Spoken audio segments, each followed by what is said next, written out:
Any questions so far? How could there be? Sure. I don't know.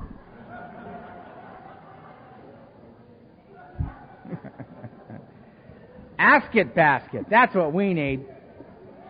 We have one.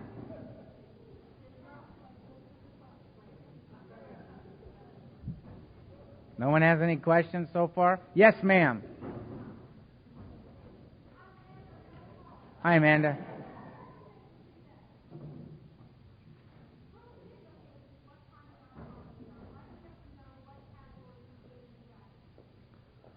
The question is, who gives a hoot what kind of alcoholic we are? Why should we have to fit into any particular category? Excellent question. Seconded by this woman over here. Yes. And I agree with you. You know, all that stuff is in the beginning, I think, is people could say, oh, well, I identify with that, or identify with that a little bit, or identify with that. And it just allows you to move on. You know, you'll hear people in meetings say, hi, my name is, Bob, I'm a real alcoholic, or, I mean, as opposed to the rest of us, who thought AA sounded like fun. We'd just come. Alcoholic. I agree with you. We can't point to anybody else and say, I'm an alcoholic.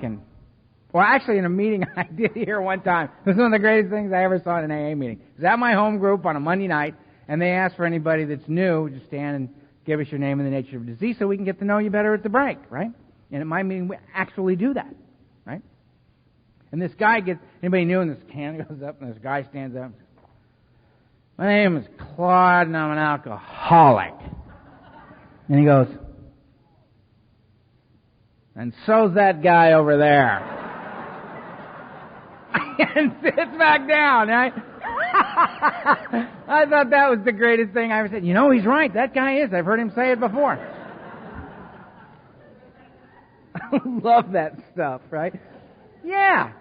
It's just stuff that you can go, yeah, well, that's me. Carry on. I'm an alcoholic. Who identifies me as an alcoholic is me. Nobody else.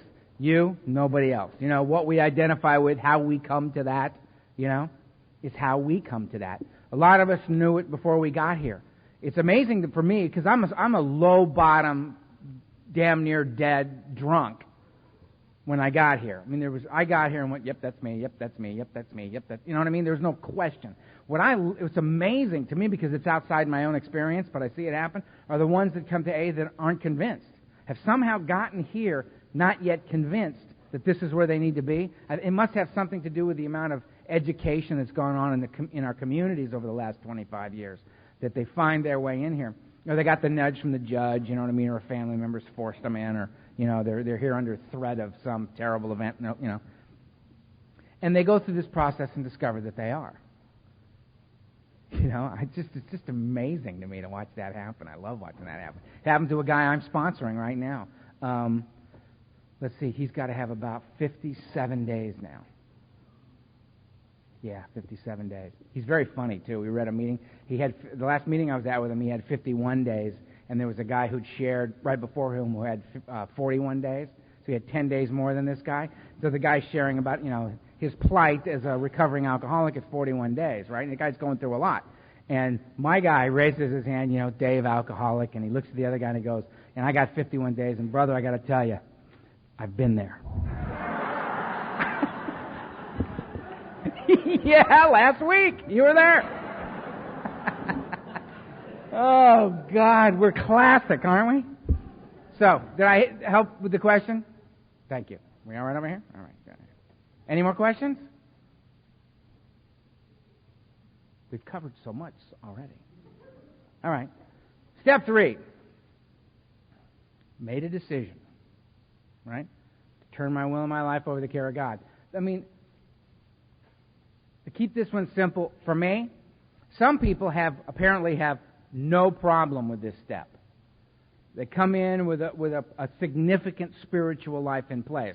It's odd that the normie thinks, how can you be an alcoholic and have a spiritual life at the same time? Easy. you have a profound faith in God, and you drink uncontrollably. That's how you do that. That's how that happens.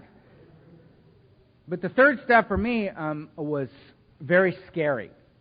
This was a very scary step because I knew going into this process that my life was on the line. I knew that I was in the last house on the block. I knew that if this didn't work for me, I was a dead man. I knew that there wasn't another game that I was going to get in that was going to help me with this. This was going to have to work or I was screwed. Because I was so angry at God when I got here, what the third step meant to me was I going to become willing to turn my will and my life over to the care of a God I was incredibly angry at? Was I willing to turn my will and my life over to the care of a God I saw as an unjust and unforgiving God? Was I willing to turn my will and my life over to the care of a God I may or may not understand, I may or may not believe in, that this is all up for grabs, this unseen, unknown, untouchable presence, this experience where I had yet to meet the individual who could tell me about the face of God. This was really an alarming leap into the abyss, if you will, for somebody like me. The beauty of this thing, though, is that on the one side I had my experience of 16 years of chronic alcoholism and drug abuse, and on this end I had a bad relationship. I jumped. I pulled the trigger. I got down on my knees and to the best of my ability turned my will and my life over to the care of a God I did not understand. That was the best I could do. The best I could do is, I don't understand. If this God thing, if this is what I must seek to relieve me of these problems, how can this be the same God that I've had these other, right? There was so much self. There was so much self inflicted upon this relationship. There was so much willful behavior inflicted upon this relationship. There was so much dogma that was in my head that I was inflicting this relationship with that I couldn't see it for what it was. It was so befuddled and enmeshed. I couldn't just let it be what it was. So I did this. I turned my will and my life over to the care by getting on my knees and saying the third step prayer and getting back up. And how that felt was, and I felt it was spooky. Right? I mean, what I basically felt is that my life is on the line. I just took a pair of dice, and I don't even know what the game is we're playing. And I threw them out on the board, having no idea what to expect. That was the leap of faith, right? In spite of my own experiences, I must go this way. In spite of my own crippled belief system, I must go this way. Those who have what I want are saying go this way. See, that's the amazing thing about Alcoholics Anonymous is I'm sitting around in meetings and there's guys like the late Fred Ellis, right, in these meetings. And this man would talk, and I believed everything that man said. If I stood next to him, if I felt like I'd taken 20 milligrams of Valium, I just, nice.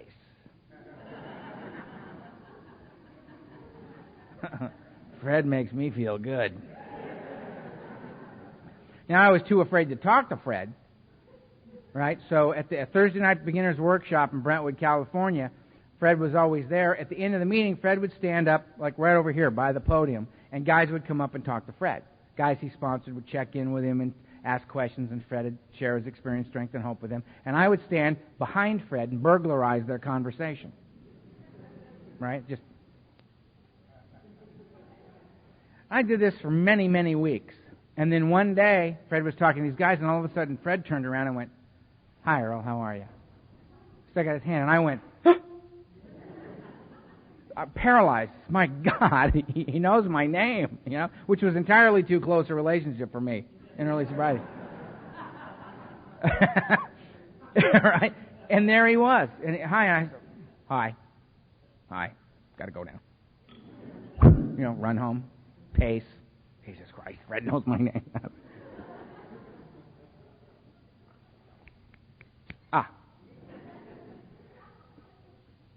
So I did this step. It felt like, you know when you get on the roller coaster and you're going up the thing and it's going click, click, click, click, click, click, click, click, click, click, click. The third step is where you hear the click and stop.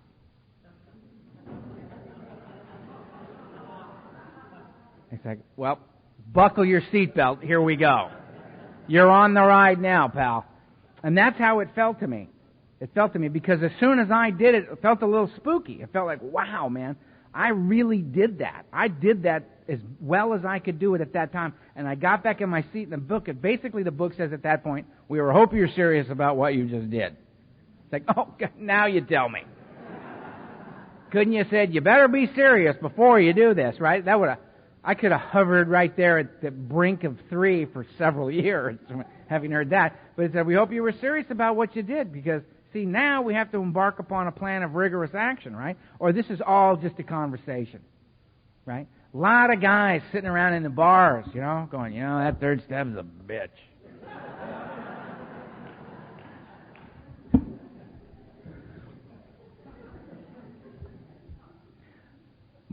Anybody in here ever heard of a guy named Mike Ross? It's apparent I need to tell you about Mike Ross. Now, one hand went up. Mike Ross was bigger than life in every respect. Big man. I think when I got sober, Mike must have had, I don't know, like 1,100 years of sobriety. He'd been sober forever. He was this old guy, gruff man. And we used to love the guy. My friend Christopher and I, we would go to this one meeting where Mike always went. And if you didn't have 10 years, he wouldn't even talk to you. You know what I mean? Because he figured you could die at any moment. There's no point in investing any time in you. I mean, he's just this hard-edged guy, right?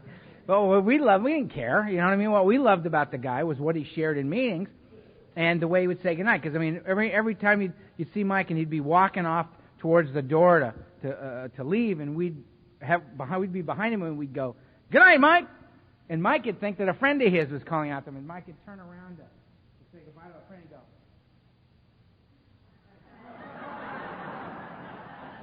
he'd just dismiss us. You're not even worth saying goodnight to. We only had like 8 years, Guy was hysterical, but he saved my life more than one time. We would be sitting in a step study. I remember going to this one step study, brand new, and I mean, my head's on fire. I'm in flames. Just nobody can see it. You know what I mean? I'm walking in a meeting, and I'm going to get a seat. I'm going to sit. We're going to talk about the step. We're going to talk about the steps. Okay, good. Apparently steps are a big thing. We'll talk about steps. 4-step. 4-step. Haven't done that yet. Let's hear all about it. Great. I just, sit in a meeting. I'm like out of my mind, but people are walking up and going, "How you doing, Earl?" "Fine." "How you doing, Earl?" "Fine." My newcomer mantra. How you doing? "Fine." "Fine." In my head, I'm thinking things like, "You're not being attacked. You're not being attacked. He just said hello. You're not being attacked. Mayday, mayday. Person coming at me." Dicey in my head. And I'm sitting down, and a guy shares about the 4-step. Talks about the 4-step. Great length. Great detail. Minutia. God, could there be any more about this step? It's brilliant. I remember thinking, got to get the guy's number. Fabulous. Broke the step down. What more could I need to know? Next guy raises his hand. Goes on for 5 minutes about the 4-step. Just fabulous. It's just unbelievable. Couldn't be less like what the last guy talked about, but delightful. Very entertaining. Great stuff. Thinking, okay, all right, we've got two ways to do this now. If I have the 5th guy, I'm thinking to myself, okay, well, I don't need to buy a new gun because I'm only going to use it once.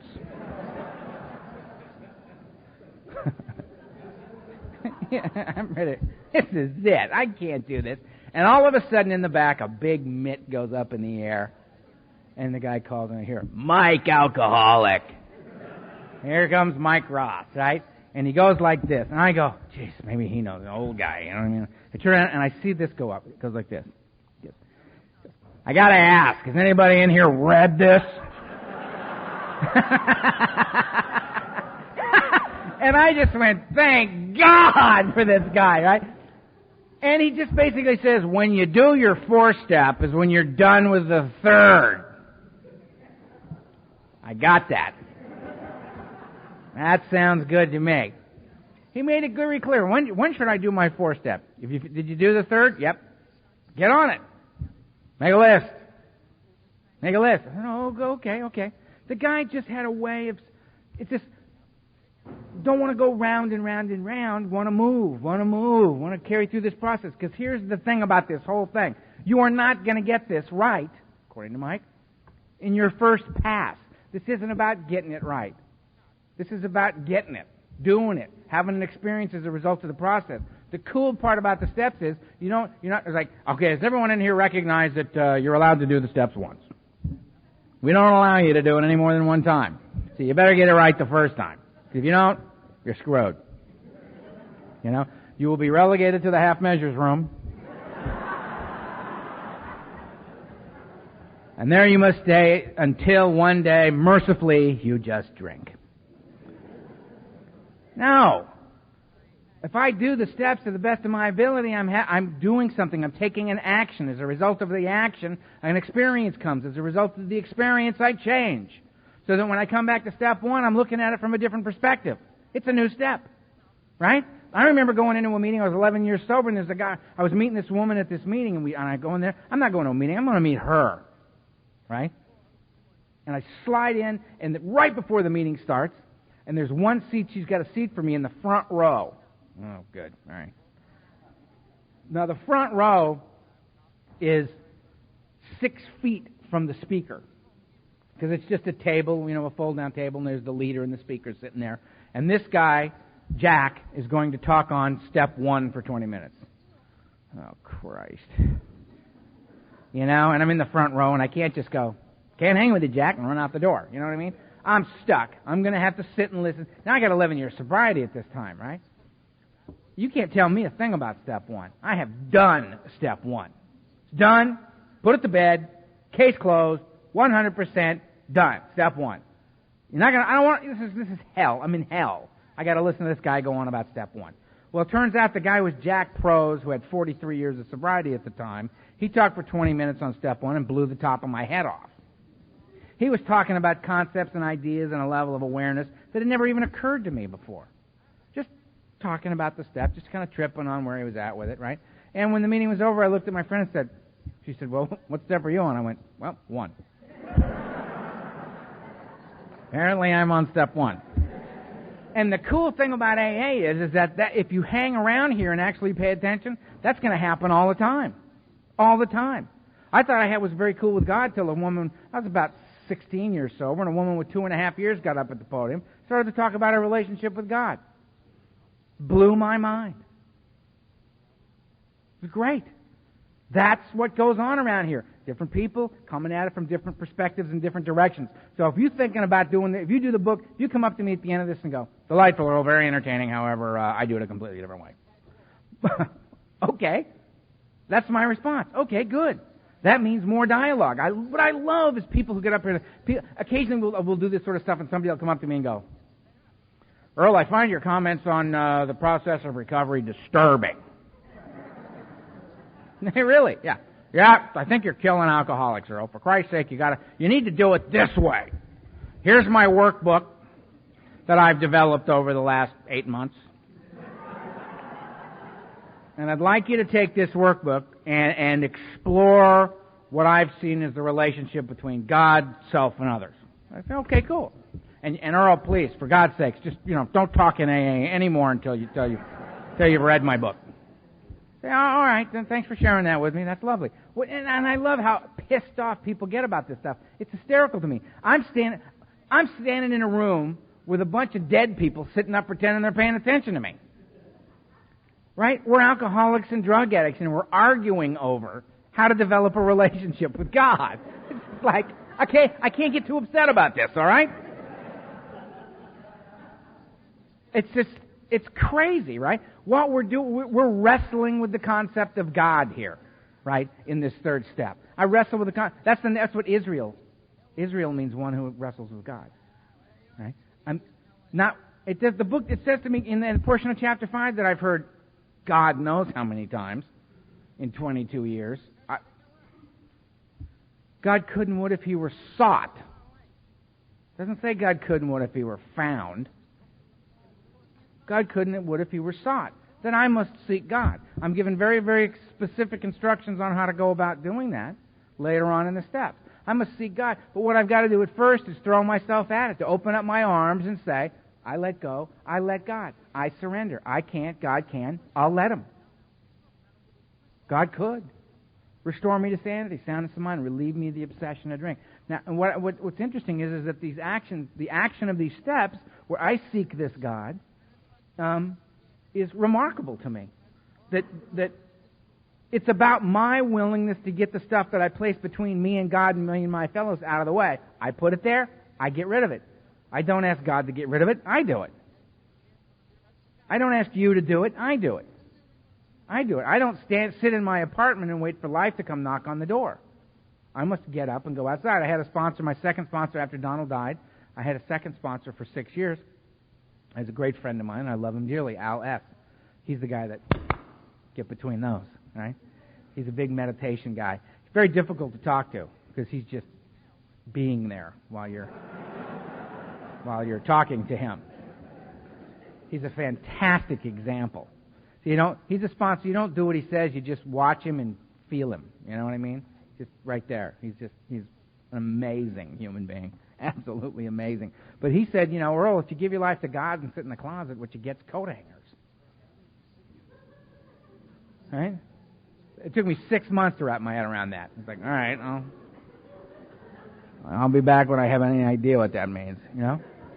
Donald used to say to me, Earl, God comes in shoe leather. Okay. Apparently God is a shoe salesman. I don't. So I get it, right? There's these actions I take to open myself up to this experience of a power greater than myself. I can assure you I do not understand God. I pray to a God I don't understand. But I do pray to a God that I see the evidence of in my life on a daily basis. On a daily basis. It's there if I want it. That's a lot of what the big buzz is for me. Are these sudden realizations that if I just stand still and feel the life that is around me, that there's something quite remarkable going on all the time. That's the cool thing, man. It's better than any drug I ever took. I took so much LSD that I was classified legally insane by the military. Right? And this buzz is better. This buzz is better. I've done enough heroin in one night, sit around, just checking my pulse, yeah, there it goes again. Good. I've slowed it way down. I've drank enough alcohol to come to in different cities. Right? No buzz better than that. The clarity of being completely present in a moment and feeling the presence of God. That's an amazing event. And this is the only way that that's available. How I begin that process is by being willing to turn my will and life over to the care of God as I understand Him or don't understand Him. To get out on my knees and say the third step prayer. And I mean literally get down on my knees, not figuratively speaking. For me, literally. I literally get down on my knees and say that prayer. The reason I do that is I got to humble myself. Humility is the willingness to learn for me. And I have to present myself willingly. And that way, I know for a fact, there's no mistaking. I can't say, well, I feel willing as I stand there with my chest out. But if I'm willing to get down on my knees and just do it from a position, I'm not being submissive. I'm relinquishing power. I'm relinquishing control. Come on. I'm here. I'm willing. If I ask, God will come. That's what the book says. I have to ask. I got to ask. Right? So I do. So that's step 3 for me. Nice and simple, easy. It's about the experience of it. It's about gathering an experience. It's about creating an opportunity for a deeper and more meaningful experience. That's what it is. Step 4, I just pulled the trigger in step 3. Boom. I'm in. The ride stopped clicking. Here we go. Right? It says I must immediately, I get up from step 3 and I embark upon a plan of action immediately. What's the action plan? For me, 4 through 9. 4 through 9. 4 and 5 is me. 6 and 7 is God. 8 and 9 is you. Nobody else to play with. That's everybody. We're all covered.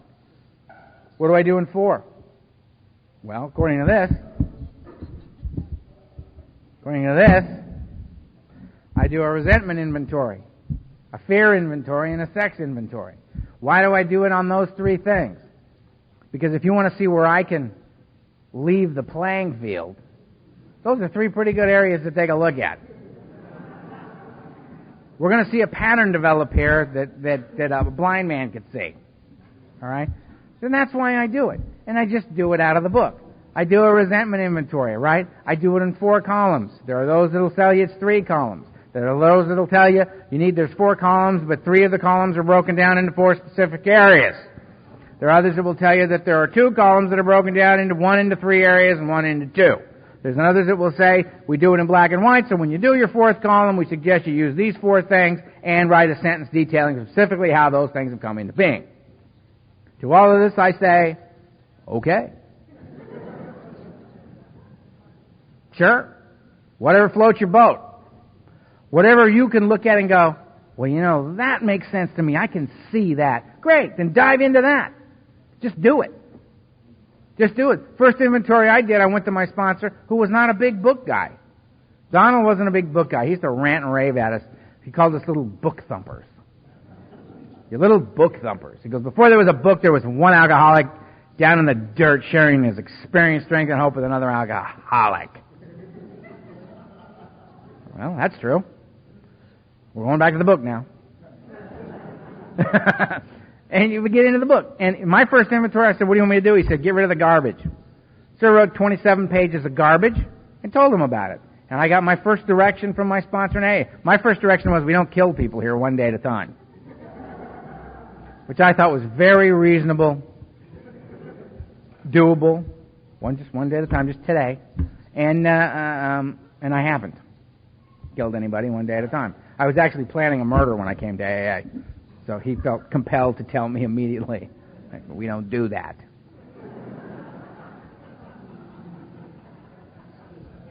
Yeah. My best thinking again. So I do a resentment inventory. I make a list of, and it talks about it in the book. I mean, if you guys want me to, I can waste a lot of time up here, put my glasses on and read it to you. Exactly what it says and why you do it that way. But I'm figuring these are readily available. These are readily available. You want to see precisely how it is in here? Go here and read it. What I'm telling you is what I did was I went here. And when I finally did an inventory that was out of this book, that's when things changed for me. The getting rid of the garbage was great. It made it possible for me to take action that suggested I was making a commitment to being here. That was of value. Doing it completely different than the book told me to do it was of value. Absolutely of value. I think what that did was it allowed me to then feel like I'd earned the seat I was sitting in.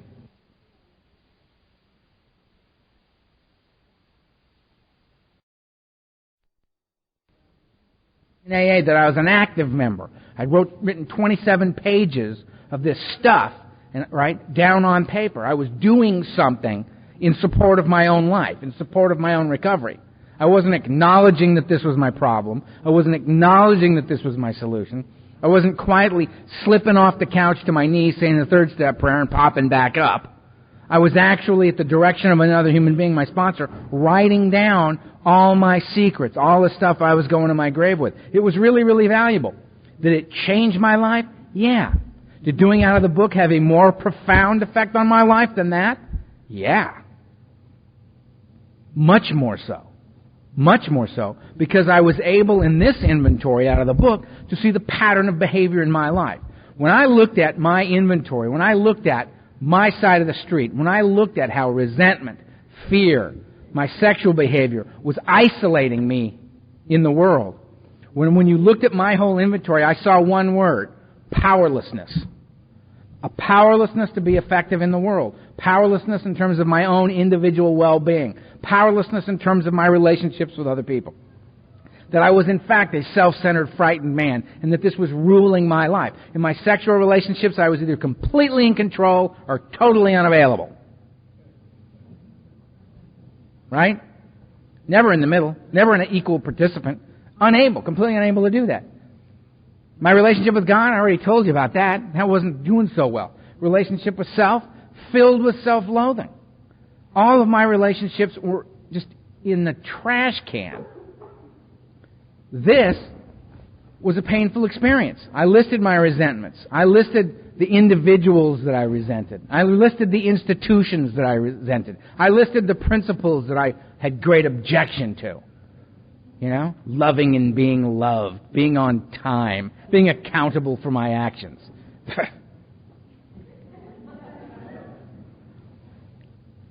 Hated all that stuff. And when I got to this enough, I realized I just got out my address book. Because it basically got down to, because the question I ask myself when doing an inventory is, how free do you want to be? How free do you want to be? When that thing goes by and you go, well, not really, right? Well, if it floated by, write it down. We can discuss it later, whether or not it's pertinent, right? And people always ask me, Earl, can you have a resentment in your life that you have no part in? And my answer to that is, probably. There weren't any in mine. But I have actually sponsored a couple of guys that had some things listed, and they had no part in it. Right? They had no part in it. There are circumstances that can occur in life that can cause you great deep-seated resentment that you have no part in. Yeah, I've actually seen it, and I'll be happy to discuss with anybody at one of these breaks that we have along the way. For you smokers, of which I am now a proud non-member of that group. Yeah. Oh, yeah, the smokers. No, here's the smokers.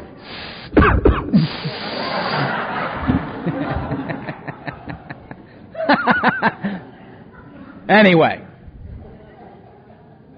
So you do the inventory, right? I list my resentments. I resent my father. Column 2, why do I resent him? What's my specific resentment against my father? Well, I got 54 resentments against my father. Right? 54. List them. 1A, 1B, 1C, 1D, or 1-1, 1-2, 1-3, 1-4, 157. 1-57. I got 57 resentments against my father, specifically. What areas of my life are affected by this? I use the 7 things that I was taught to come up in the book. Affects my personal relations, sexual relations, pride, self-esteem, security, ambition, and pocketbook. Yeah, that's 7. Right? I list any or all of those that are affected as a result of this specific relationship. What's my part in it? List 4 things in the book: selfish, dishonest, self-seeking, pride. And what are these things that aren't in the book? And specifically, how did this come about in my life? Next.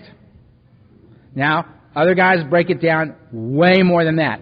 One other guy that I hold in high regard, adore him, has now come to the belief that there is no 4th column, that it's a 3-column inventory. I have yet to discuss this with him. I have absolutely no idea what he's talking about. But I'm willing to listen. I'm not going to reject it out of hand. Fine, you got another way of doing it? Let's hear it. If it works for me, I'll give it a shot. Because this isn't about this way. It's about doing it. It's about getting this stuff down on paper and being relieved of this. This is the stuff that I put between me and God. So I get out my phone book because basically I realized at one point, my address book, if I knew you well enough to put your name and phone number in my address book, at some point you had frightened me. And if you frighten me, you piss me off. You frighten me, I resent you. Right? Now, early on, all you had to do to frighten me was walk up and say, how's it going? Well, what the hell are you asking me that for? How the hell am I supposed to know what's going on? I don't know what's going on. And clearly you don't either, or you wouldn't be asking me. I hate you.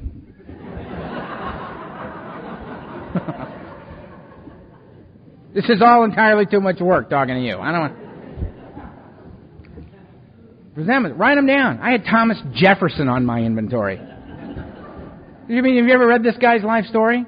The stuff that he did? Who could live up to this? Hated that man. Institutions, groups of people.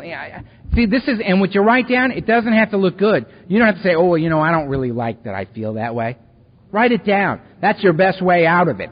Right? You may discover that you're a bigot, a racist, a liar, a thief. You may discover that you're all of them and that you don't like that about you. Maybe those lessons your daddy taught you are not lessons you should have embraced or cared to embrace. And you've gotten to a point where to be who you really are, which is not a racist, not a bigot, not a thief, not a liar, that you can, that the ills of your father, that you can say, no, this is not who I am. I disagree with this. That you can get to a place in order to save your own life where you can make your own father wrong. Not easy to do for a lot of us. But we get there in this process. If we write it down and see the pattern of your own life, see it right there. I resent this stuff, right? Fear inventory. What am I afraid of? Fear of flying. Why? Because I crashed. Right? It's not a what do they call it when it's just, it's not a phobia. Thank you. He gets an extra bagel. It's not a phobia. It's based on my experience, right? That I'm afraid of flying, right? Well, why am I afraid I crash? And then move through your inventory. Move through. Basically, what I've discovered is I'm afraid of two things. I'm afraid of rejection and I'm afraid of abandonment. That's what I'm afraid of. Pretty much every fear I've got you can put under one category or the other, right? In the 12 and 12, in the 7th step, right, second to the last page, it says, self-centered fear is the chief activator of all my defects of character. Either I'm not going to get something I want, or I'm going to lose something I already have. Rejection and abandonment. And it gets real simple, so that when I'm functioning in my life, I don't have this blanket, vague, unexamined wall of fear that I can throw up in the world. You know what I mean? So when you walk up to me and suddenly you're confronting me, Earl, I hate your discussion about step 3. Wall of fear. Now lob things over the wall until this person goes away. Yeah, well, I don't like your clothes. I don't like your discussion on step 4. I hate you. I don't like you either. Screw you. Lobbing stuff over. Make him go away. He's scaring me. Then the person goes away. But if I recognize all I'm afraid of is fear, I have a fear of not getting what I want or losing something I have, I'm afraid of two things, right?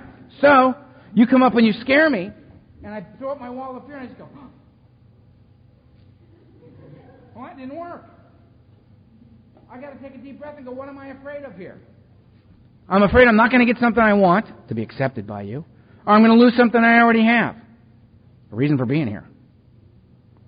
Or just fill in your own blank, whatever it may be. What works for you, right? And it's just silly. And then you say, I don't like your thing on step 3. And I go, well, you know what? Let me take you back to the room back there. There's a whole bunch of tapes and stuff of other guys back there, some of whom I think are really good at talking about the book. Maybe one of them's got a way of breaking down step 3 or step 4 that you like. May I suggest Joe and Charlie? Right? It's got nothing to do with me. You don't like it? Well, okay. Fine. I personally delight in the way I do this.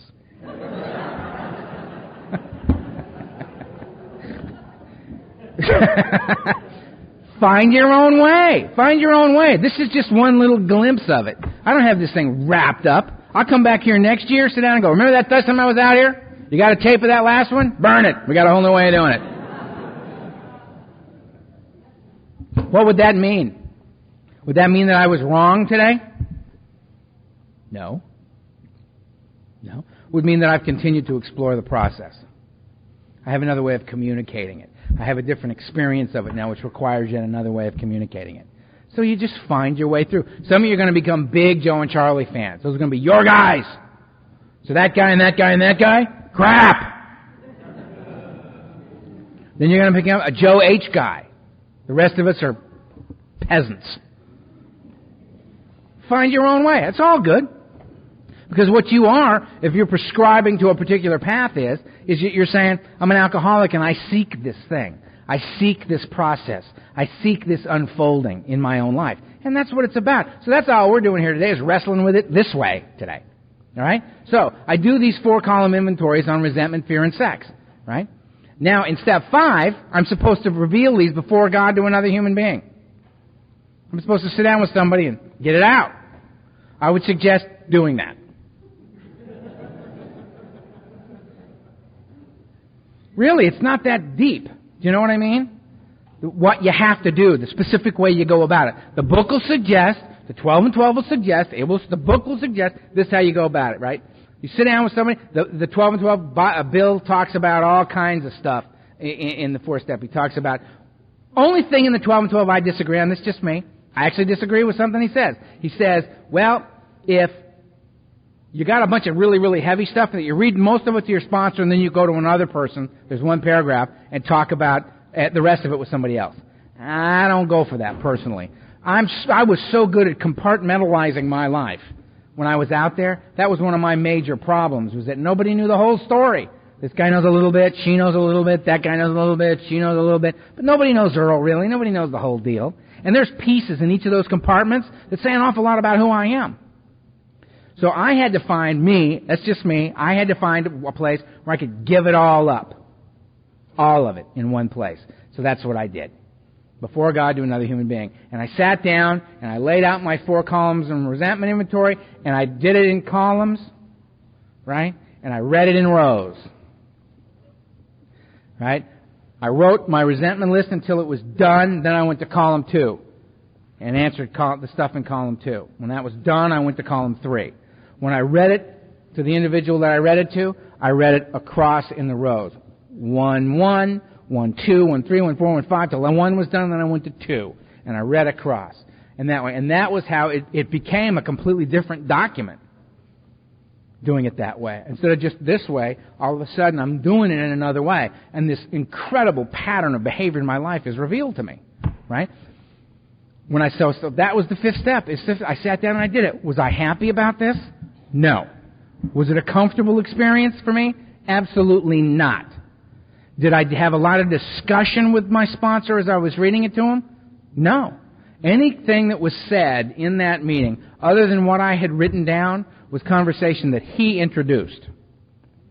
My job was to show up and read what I had written. Not offer further explanation, read what was written. Not an occasional preemptive strike where I would sit and go, now this next one. Let me discuss this next one with you. I want to restate that I was not in my right mind, that I personally do not consider this to be an example of who I am. None of that. He just shut up and read it. And I read it, and occasionally he would say, time out. Right? Read that last one again. I loved that one. And he would he would do that to me. Or he would do the wonderful, loving sponsor type thing where he would say, that reminds me of a story. Because he'd see that I'd read one that I was particularly ashamed of. And he would say, that reminds me of a story. And he'd tell some atrocious story about something he'd done that was very, very similar to this hideous event in my life, right? And it relieved me. I mean, there was healing that went on as the process took place because of who he was. I mean, it was just an amazing, amazing experience. Did I feel, and at the end of the 5th step, I felt different. What I felt was remarkably exposed. That's what I felt. And it was remarkably uncomfortable. But it was the only way I was going to discover for myself that I could tell you the truth about who I was and you wouldn't throw me away. That you would just consider me more as one of yours, as with you, than before. Right? That was it for me, and that was the only way a guy like me was. Believing you that because you told me so? Nah. Not like I got it when I did it. When I did it, I was in. I was in. I showed up, and I looked at my sponsor when I was done with my 5th step, and I said to him, now all I have to do is wait for you to die. And he looked at me and he said, oh, isn't that lovely? And he walked away. Amazing experience. An amazing experience. Let's take a break.